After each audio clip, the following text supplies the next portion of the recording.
कर रहा हूं मैं, हमारे सनातन धर्म के लोग भी तशरीफ फरमा है सुनने के लिए।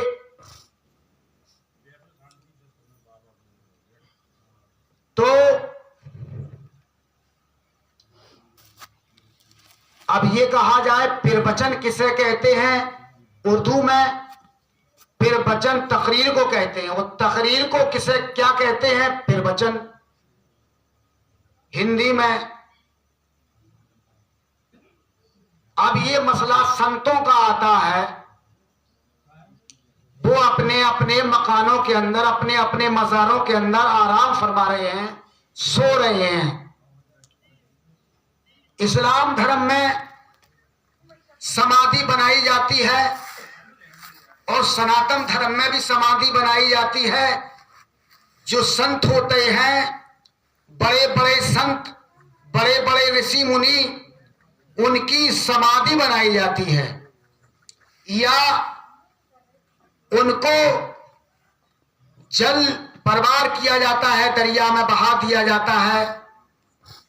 जैसी उनकी वसीयत होती है उसी के अनुसार। और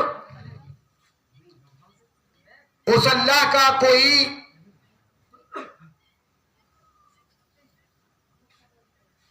हम जैसा वो अल्लाह नहीं है। जैसे हम इंसान हैं, खाते हैं, पीते हैं, कपड़े पहनते हैं, हर चीज को इस्तेमाल करते हैं, लेकिन वो अल्लाह हर चीज से पाक है। वो दीनानाथ हर चीज से पाक है। अल्लाह एक, जिसको अल्लाह कहा जाता है, उसी को ईश्वर कहा जाता है, उसी को भगवान कहा जाता है। उसका कोई रूप नहीं है। अब यहां पर यह बात आती है, अब उसका क्यों रूप नहीं है? एक चौपाई आती है, बिन पग चले सुने बिन काना, बिन करम करे बिदनाना। यानी जो अल्लाह तबारक तआला की राह को अख्तियार करता है, वो ईश्वर की राह को अख्तियार करता है, उस भगवान की राह को, रास्ते को अपनाता है, तो वो भगवान जो है उस संत का यानी पग बन जाता है, यानी पैर बन जाता है। वो भगवान उसका हाथ बन जाता है, वो भगवान उसकी जबान बन जाता है, वो भगवान उसकी आंख बन जाता है, वो भगवान उसका कान बन जाता है। वो पैर का पैर है, जबान की जबान है, कान का कान है, वो आंख का आंख है। ये गीता की बात है। दूसरा अधन है, मैं गीता में दूसरे अधन में बोल रहा हूं। जैसे कुरान मजीद के 30 पारे हैं, इसी तरह गीता के 18 अधन है। अब अगर कोई दूसरे अधन में आया है, अगर कोई वृक्षों की पूजा करता है तो वृक्षों तक रहेगा, यज्ञ की पूजा करता है यज्ञ तक रहेगा, कोई मूर्ति की पूजा करता है मूर्ति तक रहेगा, कोई पत्थर की पूजा करता है पत्थर तक रहेगा।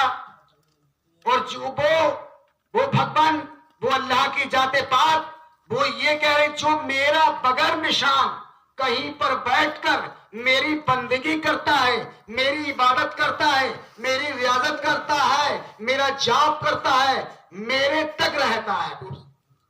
वो भक्त वो अल्लाह तक रहता है, वो ईश्वर तक रहता है। अब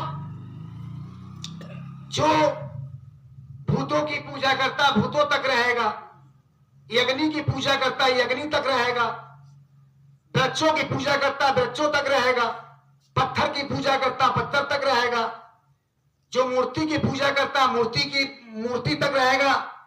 अब ये कहा जाए, अगर गीता के हिसाब से चला जाए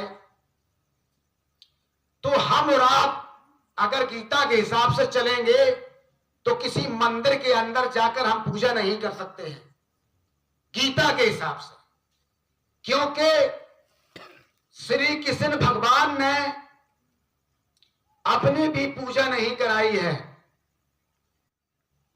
क्योंकि वो जाप किया करते थे, उस मालिक का भजन किया करते थे। और आप अवतारी हैं। अब ये कहा जाए अवतारी किसे कहा जाता, पैगंबर किसे कहा जाता है?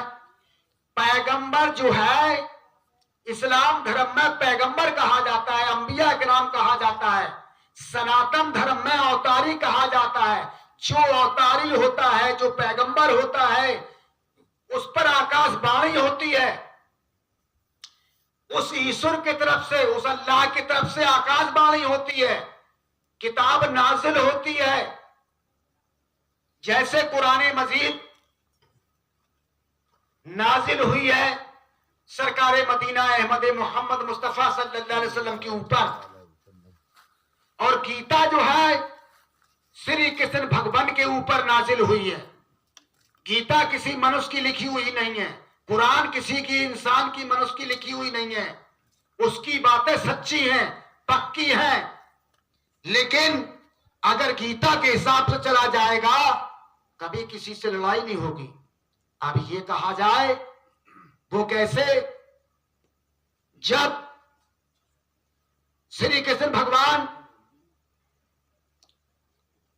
जंग लड़ने के लिए गए, अर्जुन से कहा, है अर्जुन आगे कदम बढ़ाओ।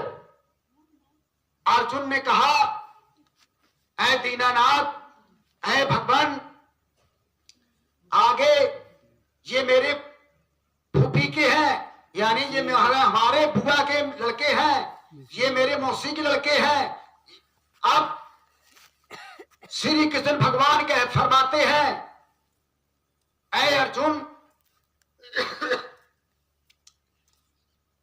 यहां ना कोई